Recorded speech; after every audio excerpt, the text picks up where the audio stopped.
Plenitude. Produção Seja Barra. Plenitude. Olá, queridos amigos, nossos espectadores, como é bom estar com você. Eu, você e Joana de Ângeles, entrando em plenitude novamente. Hoje estamos com uma convidada muito querida, uma convidada muito especial, amiga do coração. Olha só, que vem bater um papo gostoso aqui com a gente, falando de um assunto muito sério. É a amiga querida Maristela Santos. Tudo bem, Maristela? Seja bem-vinda ao Plenitude. Eu que agradeço sempre o convite. É um prazer muito grande estar com você na sua casa. Sempre é muito bem acolhida. Te agradeço. É muito carinho. Maristela, se você não conhece, ela é graduada em Direito e atualmente dedica com exclusividade a sua vida aos estudos da doutrina espírita, ou seja, a fazer a divulgação da doutrina espírita. E ela iniciou os trabalhos no Centro Espírita Leon Denis e atualmente está vinculada ao Lar de Teresa, Rio de Janeiro. E hoje aqui nos estúdios do Seja Barra para falar sobre a situação que nós encontramos dentro do mundo infantil e adolescente, que leva esses jovens, essas crianças, a buscarem, a pensarem no suicídio. Nós, claro, Setembro Amarelo, estamos aqui buscando trazer uma consciência, um despertar de que a vida vale a pena viver e muito. Então, a gente já pincela aqui com a Maristela. A Organização Mundial de Saúde, a OMS, estima que em torno de 800 mil pessoas tenham se suicidado em 2012. E este último ano, nós sabemos que esses dados internacionais estão cada vez mais acelerados, né? Então, a gente olha, lá em 2012, aqui nunca se falou tanto e se viu tanto os pensamentos e as falas em torno do suicídio. A gente sabe que corresponde a um suicídio a cada 40 segundos. E são tantos os motivos que levam a pessoa a isso. O suicídio é uma das maiores dores, né, da saúde pública, porque como pensar em controlar, como pensar em trazer outros valores a essa pessoa? E quando a gente fala que é uma tragédia prematura, a gente pensa que é prematuro só pelo ato do suicídio. Mas quando ainda é prematura, muito mais prematura por ser criança e adolescente. Qual a sua visão dentro desse momento tão difícil que pode estar levando os nossos jovens a não quererem continuar vivendo? Como você mesmo falou, nós precisamos conversar sobre isso, que é completamente diferente, né, de glamorizar o fato. É estudar, é prevenir, é ouvir as autoridades de saúde, os pesquisadores. E nós estamos reparando que todos estão buscando se mobilizar nessa compreensão. São vários especialistas em vários setores.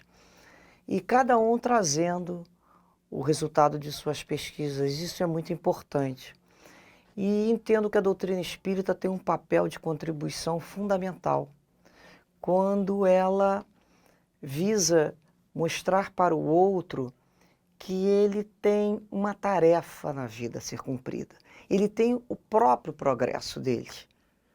Além do próprio progresso em relação à vida dele, à vida do outro, né? O entendimento que a doutrina vai nos trazer sobre a continuação, que ninguém morre, é impossível alguém se matar. Então, esse entendimento, essa visão que a doutrina espírita oferece, acredito, seja de esperança, seja de mostrar, não só para essas crianças, mas sim para essa família, o que pode ter acontecido para estar aumentando tanto.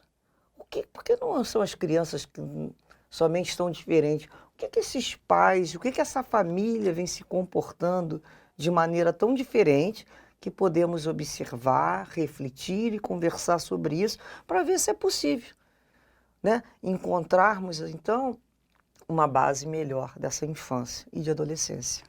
Qual o papel da casa espírita nessa situação? A casa espírita, com a família, ela busca a acolher.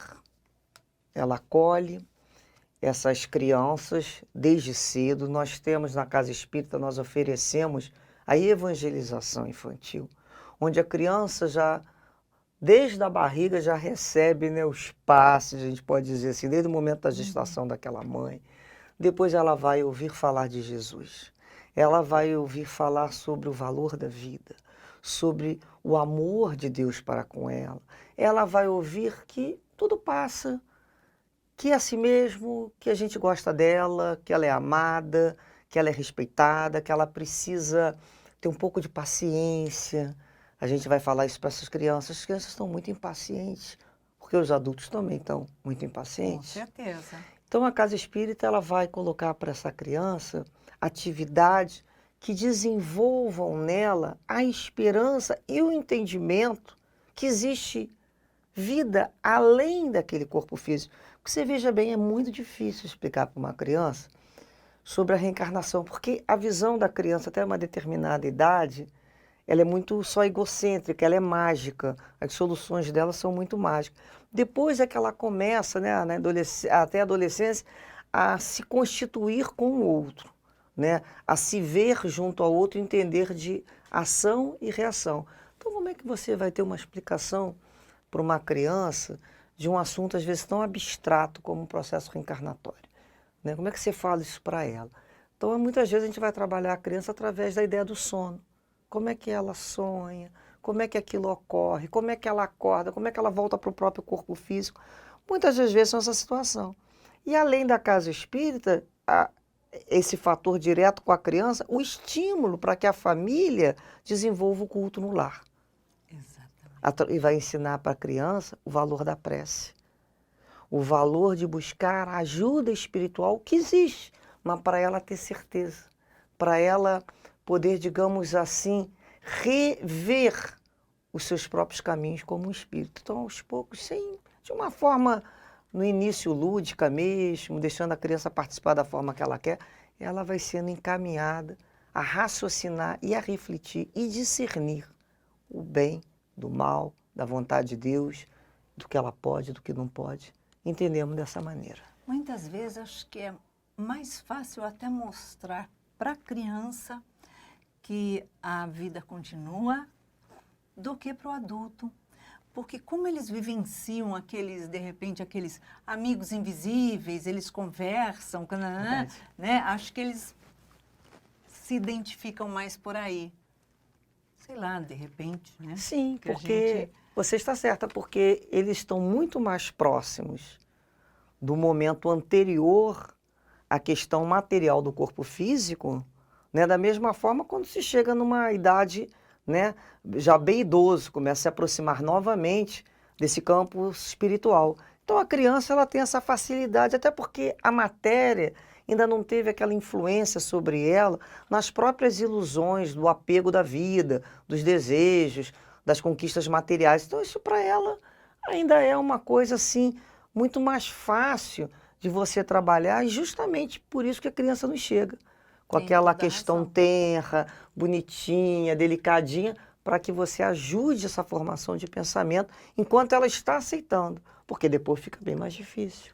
Com certeza, né? A gente pensa, você tem toda a razão, porque a gente pensa assim, o idoso aceitar um rumo novo, uma estrada nova, é difícil, porque ele quer se manter naquela. Eu sempre pensei assim. Mas a criança não, ela vem ainda com tudo limpinho, calminho, né?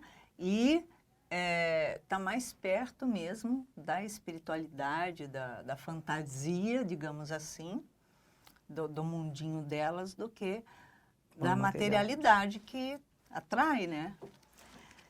Maristela, olhando globalmente, as taxas de suicídio mais alta ainda são entre pessoas idosas, que antes não era assim, né? Que antes não era assim. E hoje a gente percebe isso. Então, são dois polos para a gente fazer até um comparativo. A criança, né, e o jovem, e de repente pula lá para o idoso. O que você acha que a gente pode fazer para reconhecer e modificar dentro dos frequentadores da própria doutrina, se transformarem em multiplicadores de consciência, de levar uma esperança, de levar uma modificação nesse número? Eu acho que é a conscientização da vida futura. Enquanto isso não estiver assim, bem calcado dentro da criatura, na estrutura dela, ela terá muita dificuldade em articular a própria vida e desapegar, não só da matéria, mas das próprias questões afetivas, né, das questões sociais, que às vezes a gente pensa em desapegar da matéria, de uma casa, de um carro, mas esquece que muitas vezes a gente vai desapegar de uma situação que nos foi dada no emprego, na sociedade, de amores. Isso tudo a gente vai trabalhando na vida, que veio como depositário para utilizar aquele bem divino da melhor maneira possível, mas que nada é nosso.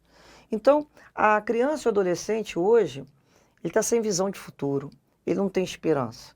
Não lhe foi explicado a continuação, né, da vida futura. Então, ele se sente pressionado para que em tão pouco tempo ele seja maravilhoso em tudo, porque a sociedade vem com uma pressão, se você parar para reparar, para que a gente seja ótimo em tudo. A pessoa tem que ser bonita dentro de um determinado padrão físico, ela tem que ser bem-sucedida, ela tem que ter uma família. Quer dizer, são tantos modelos, é tanta pressão. Se aquela criatura se permitir isso, ela entra numa estafa, começa a se achar incapaz, que não vai dar conta. As pessoas cobram, antigamente você cobrava no seio familiar, hoje a cobrança ela é na rede social, são cobranças, a gente fala assim, é uma neurose, está dando conta, né, que algumas pessoas se aceitam dar conta daquelas expectativas alheias, então ela não vê perspectiva de futuro, e o idoso, quando ele não tem essa noção, ele também vem com a ideia que aquilo tudo acabou. Todo aquele aprendizado vai ser perdido, que vai ser um desperdício, toda aquela vida, todos aqueles amores. Quando a gente entende, né, que a gente vai continuar, que nenhum aprendizado foi perdido, que nenhum amor pode ser sepultado, Exato. a gente já começa a olhar com um pouquinho mais de calma e pensar assim, seja feita a vontade de Deus, até onde eu puder levar. Dessa forma, né, da gente ver que está caminhando, acontecendo, onde o jovem, qualquer coisa, ele já pensa em tirar a vida. Criança de 4 anos fala sobre quero morrer, quero tirar a vida. E a gente sabe que alguns realmente concluem, né, esse fato. Você acha que ao retornar à vida, nascendo, ou seja, novamente no corpo físico, ele tende a buscar essa mesma coisa por já ter cometido suicídio durante fase ainda tão tenra? Sim, porque é da lei. É da própria lei que ele retorne com a própria dificuldade que ele não deu conta e para trabalhar a sua resistência. Então ele virá com aquela vontade natural, são criaturas que a gente fala que já nascem, né? É um entristecimento, é uma melancolia, uma tendência à depressão. Isso, na realidade, é o espírito que já traz dentro de si um próprio arrependimento. Então ele volta, né, com todo o seu psiquismo, ainda com dificuldade de enfrentar as questões da vida. Aprender a ter resiliência, né? Aprender a errar, aceitar os seus próprios erros, os erros dos outros. Então ele passará pelaquela experiência e para aqueles momentos que ele terá vontade, sim, ele terá vontade de dar fim à vida dele. E a gente repara que houve um aumento muito grande de doenças mentais, né, que precisam ser tratadas. Um percentual de jovens, de crianças com depressão. Está avassalador, né? Então os pais precisam também buscar os médicos. Então, entender, né? nós temos hoje em dia medicamentos modernos. Ah, mas os efeitos. Bem, o efeito, tudo tem um efeito. Tudo em demasia tem um efeito, mas não vai ter como pai e mãe, naquele momento, decidir que tipo de efeito menos negativo para o filho vai ter. Então ele vai ter que aprender também, e a gente vai aprender junto com alguns filhos, a desenvolver com eles aquele sentimento de deixa ele passar por isso. Porque muitas vezes, nós como pais, como educadores, temos uma ansiedade que é nossa e que transfere para o outro, para que aquilo tudo seja resolvido rápido. Então nós vamos ver crianças em tenridade já com as ansiedades comendo cabelo. Né? Outro dia a gente estava reparando isso na escola, as crianças comendo cabelo, então tendo que ir para o médico, roendo, né? Nem mais as unhas, os dedos, tendo bruxismo em tão pouco tempo, tendo um sono tão intranquilo. O que aconteceu? Qual foi o momento que está faltando? Será que muitas vezes não falta aquela presença dos pais? Ou daquele que ama, ou daquele que é responsável? Quantas vezes nós chegamos em casa, não é mesmo? Agarramos as pernas da mãe, do pai e choramos, choramos, choramos, choramos, porque viemos lá de fora da rua com as nossas emoções sem saber o que fazíamos, porque eram muito novos. Então a gente agarrava e chorava. E o pai e mãe naquele momento parece que funciona, né? Como aquele fio terra, né? Que vai segurar aquelas emoções do filho, vai jogar para a terra e vai abraçar, vai acolher até ele acalmar. Então muitas vezes a gente quer se sentir acolhido como espírito que acaba de chegar, alguém dizendo para ele, meu filho, confia em mim, eu vou te amar, estarei junto de você, você nunca esteve sozinho nem ficará. Então é aquele sentimento de acolhimento num mundo tão árido, pouco cooperativo e muito competitivo. Muito. Nós temos observado que os pais, em geral hoje, evitam dizer não para os seus filhos. Ah, porque agora a nova pedagogia, ou então a psicologia, ou sei lá o quê, você não deve dizer não ao seu filho. Evite utilizar o não e eles procuram fazer o quê? Proporcionar ao filho tudo aquilo que eles não tiveram. Ah, mas eu quero dar ao meu filho tudo que eu não tive. Então, poupar de esforços, né? Não quero que meu filho sofra de jeito nenhum. Será que isso estaria causando a falta do não? Estaria causando, provocando esse vazio, porque não tem limites? Bem, realmente eu compreendo que está faltando a esses pais se tornarem mais disponíveis emocionalmente e entendendo que essa permissividade, essa falta de limite é a dificuldade deles mesmos. Porque ninguém em sã consciência quer caminhar, ser levado por um outro que não sabe para onde vai. Exatamente. Então eu preciso sentir naquele que me conduz, naquele que me recebe na vida, um mínimo de regras, de disciplina, para que eu me tranquilize. Você veja que a disciplina é importante. Nossa. Ela nos organiza, ela nos dá paz, porque tem um tempo para cada coisa.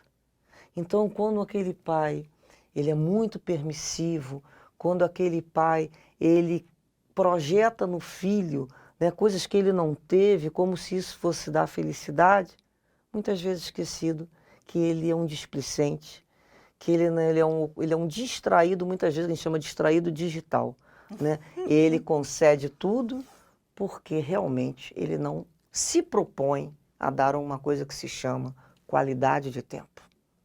Maristela, nós lembramos que Jesus dizia sim, sim e não, não.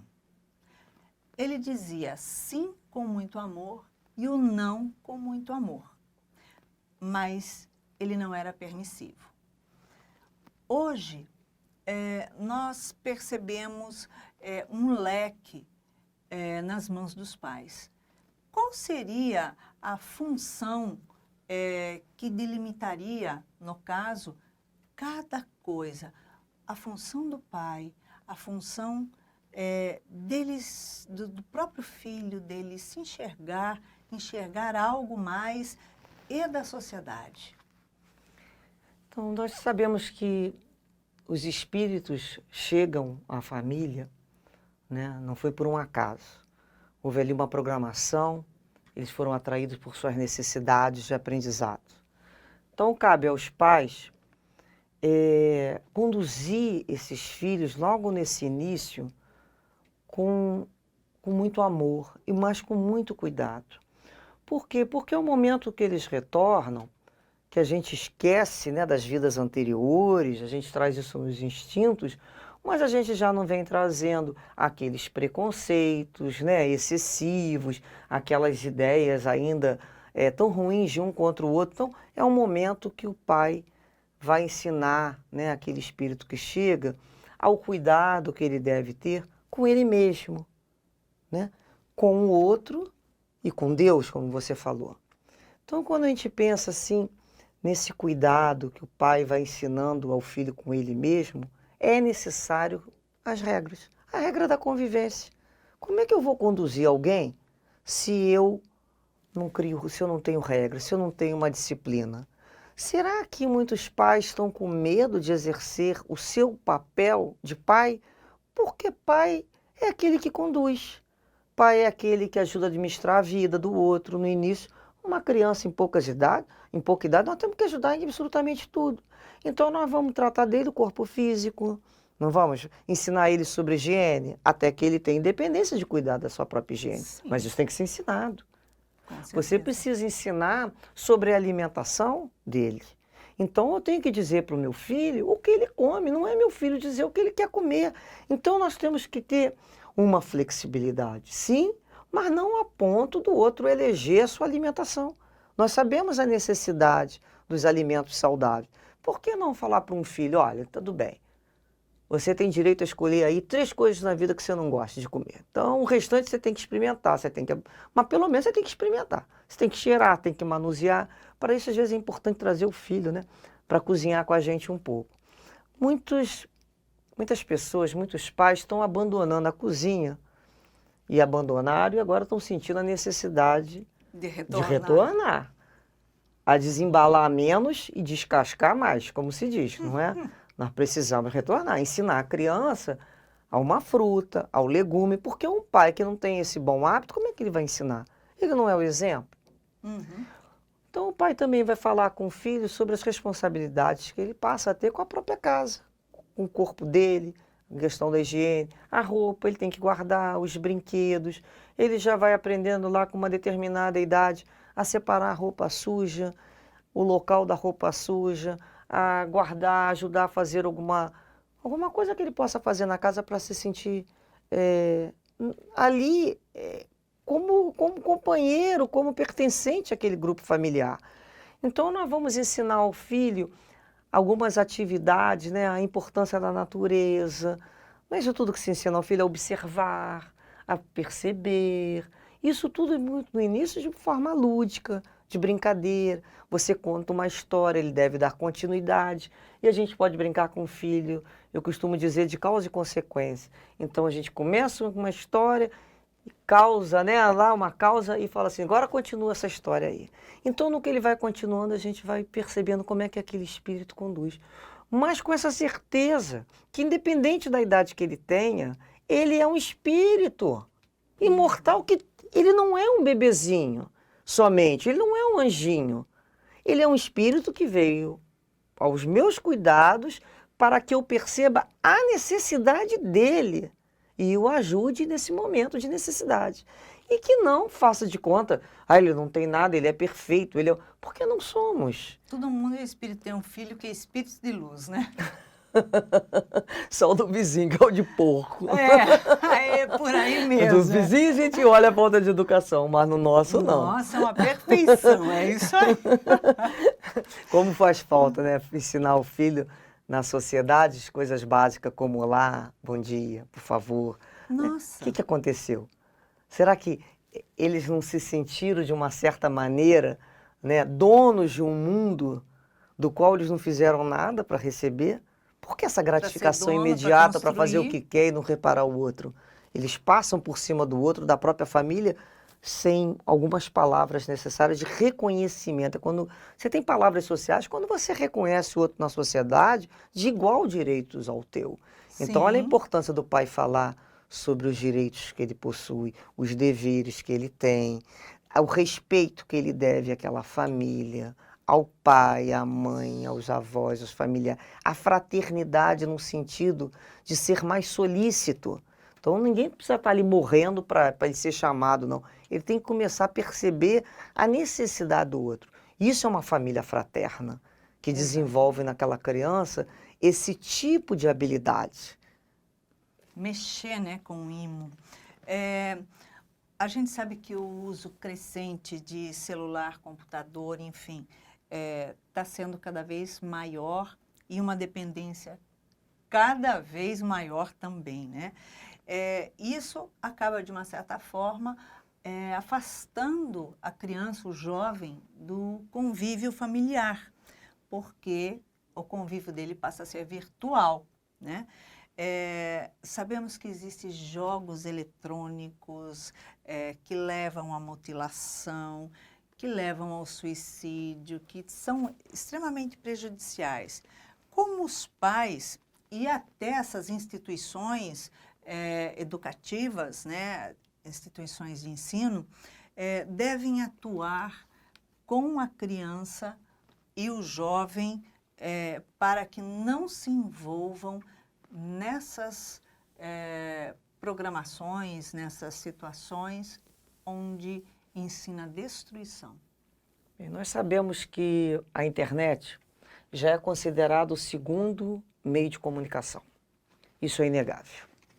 Nós sabemos dos prejuízos que estão advindo, mas não temos como dizer, vamos proibir as redes sociais, isso é impossível. Isso, eles chegaram realmente para ficar, essa tecnologia.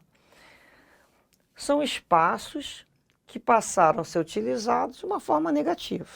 Então tem lá os espaços virtuais que ensinam a cometer o suicídio, existe música de suicídio, existem séries na TV que falam e glamorizam o suicídio. Bem, antigamente o filho ia para o quarto, a gente achava que ele estava protegido. Não é? Hoje ele entra dentro da tela do computador para o mundo. Ele não sabe ou não consegue perceber, a gente também não, quem está do outro lado.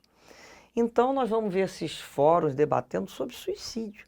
E a gente percebe que, na realidade, os pais que são os administradores desses aparelhos. Espera aí, a criança não compra aparelho, não paga conta. Exatamente. Então, cabe aos pais organizar com seu filho regras para aquele uso.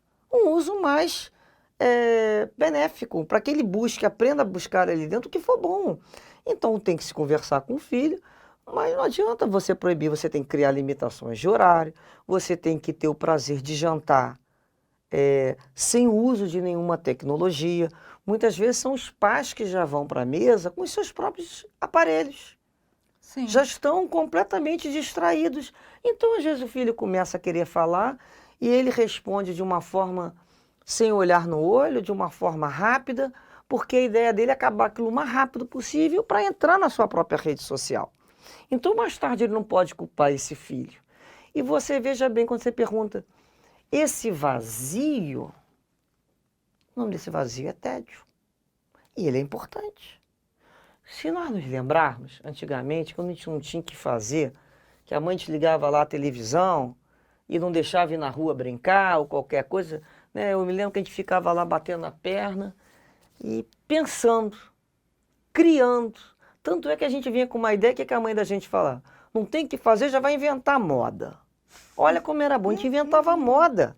A gente era criativo, a gente arranjava lá uma lata, botava um barbante, saía, né, pisando naquelas latas com barbante, brincava, inventava roupinha de boneca, ou inventava, fazia desenhos mais elaborados, criávamos histórias, vivíamos as nossas fantasias, nós inventávamos. Então, nós temos uma ansiedade hoje de não deixar o outro desocupado. Você veja bem, você quer alguma coisa? Você quer que eu ligue a televisão? Você quer que bote uma música? Você quer não sei o quê? Você não pode ficar parado. Ou seja, nós nos acostumamos a nos distrair o outro. Desde que o outro, na criança, nasce lá no bercinho, a gente já bota um mobile para ela ficar hipnotizada Hoje pelo em dia, mobile. eu acho que não é nem Não é um mobile, mobile, não tem porque mais ela já vem mobile, com não? um dedinho assim. Antigamente era até um chocalhinho. Na realidade, é tirar a atenção de si mesmo. Então, enquanto nós temos a possibilidade, a gente sai pela rua, olhando pessoas, olhando vitrines, nos distraindo. E o dia que precisarmos ficar parados, sem o que fazer, sem ter o que mexer. A nossa casa interior foi tão abandonada, esse momento de introspecção, que vira um desespero. Preferem se machucar do que refletir. Olha o ponto que nós chegamos. Então, esse tédio que às vezes a criança passa, ela é necessário. E às vezes nós vemos os pais muito preocupados em oferecer uma programação para a criança, em manter o quadro horário dela totalmente lotado. Ela não tem tempo para ficar parada consigo mesma. Para se olhar, se conhecer. Então, mais tarde, ela vai chamar isso de tédio. O que, na realidade, seria um momento para ela buscar dentro de si reflexões, soluções, pensamento e criatividade. Como criança, criatividade, soluções criativas, ela vem com umas histórias. E a gente fica pensando assim, como nós adultos transferimos para essa criança o medo de encontrarmos com nós mesmos. Exatamente. Por isso a distração, por isso essa sensação de vazio. Não existe o vazio. Existe um local que poucos sabem percorrer, talvez, porque também não foram ensinados. Exatamente. Antigamente existia aquela expressão assim, senta ali e vai pensar na cadeirinha do pensamento. Lembra disso? Vai pensar no que você fez, vai refletir. Não, agora você vai ficar sentado ali pensando. Olha, eu acho que talvez muitas vezes a gente tenha pensado algumas coisas e eu trazido coisas novas. Mas era o momento da gente sentir que precisa de um tempo para pensar, para refletir. Que cada nosso ato tem uma consequência. Exato. Maristela, a gente vê as casas espíritas com adultos e muito idosos. Evangelização, eu tenho viajado muito por aí e visto assim, reduzidas. Quando não, casas que nem sequer espíritas têm evangelização. E quando tem evangelização do pequenininho, você não encontra jovens. Ah, porque eles não querem ir, porque não sei o quê. Ou seja, o que você acha que se deve a esse esvaziamento de crianças e jovens da casa espírita? Aos pais. Os pais não aprenderam a valorizar o manancial que a casa espírita oferece. A escola, ela não será capaz de oferecer esses valores morais. Então, quando você traz o filho para a evangelização, você tem a oportunidade de falar para ele, meu filho, olha só, aqui tem outras pessoas, outras famílias que pensam como a gente. Então, quando ele diz lá, só aqui em casa é assim, né? Não, olha lá, aquela família também vem aqui. Aquela família também tem os nossos valores. Muitas vezes os pais querem que a casa espírita tenha um horário exclusivo para eles. Eles acham que tem que ser naquele dia da semana, do qual ele não tem mais nada para fazer, ou seja, aquela listinha que ele tem que preencher. Mas peraí, o horário do filho para a escola ele não é respeitado? O horário Sim. de levar uma criança ao médico não é respeitado? Exatamente. E o horário da parte mais importante que é falar de Deus? Por que não está sendo respeitado?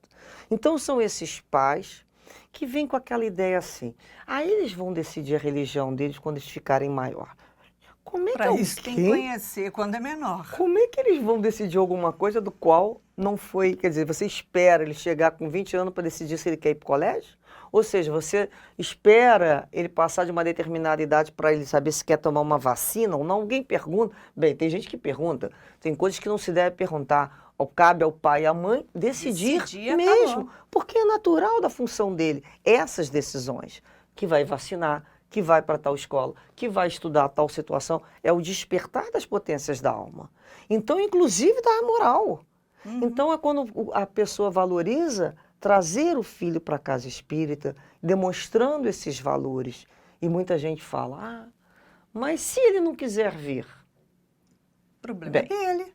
até que idade que ele não quer vir? Peraí, porque como é que um filho vai falar que não quer ir para a escola? As coisas não são bem assim. Claro que não. Tem alguém, se eu vou, ele vai.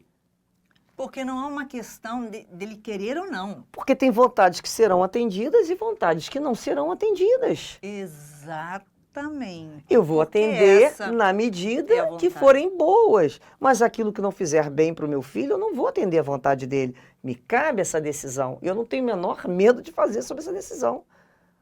Com Então esse certeza. filho veio para que se faça a decisão. E alguns pais falam assim, meu filho ficou na casa espírita, mas depois não quiseram prosseguir.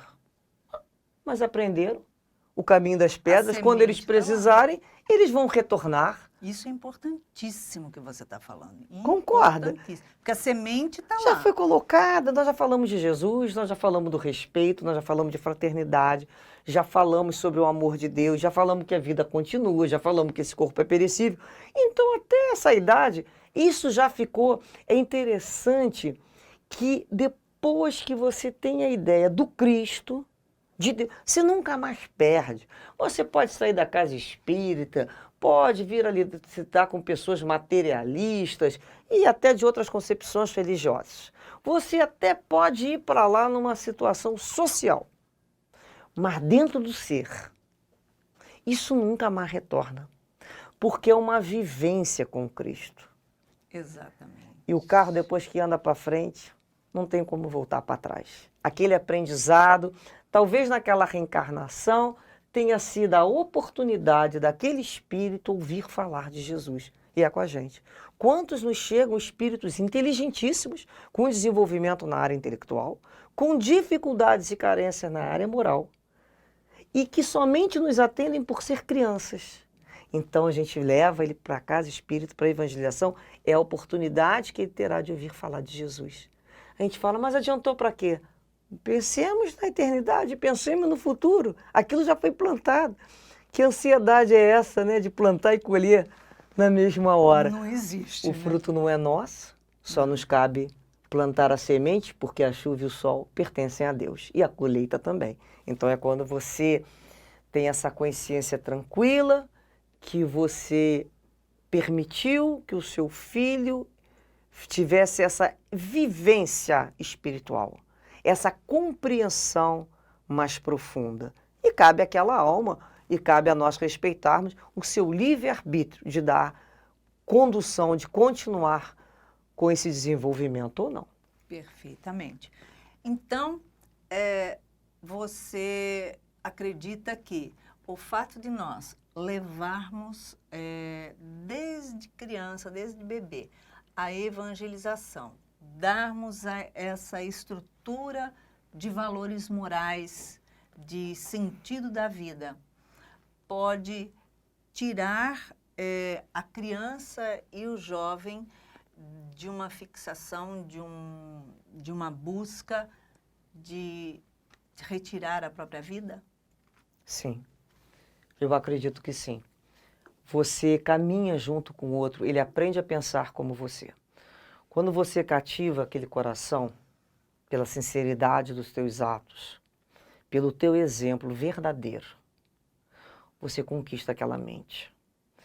Eu costumo dizer que até uma idade, a gente fala que vai com a gente e vai mesmo. Em casa sempre foi assim, sempre foi, e sempre fizemos o culto no lar.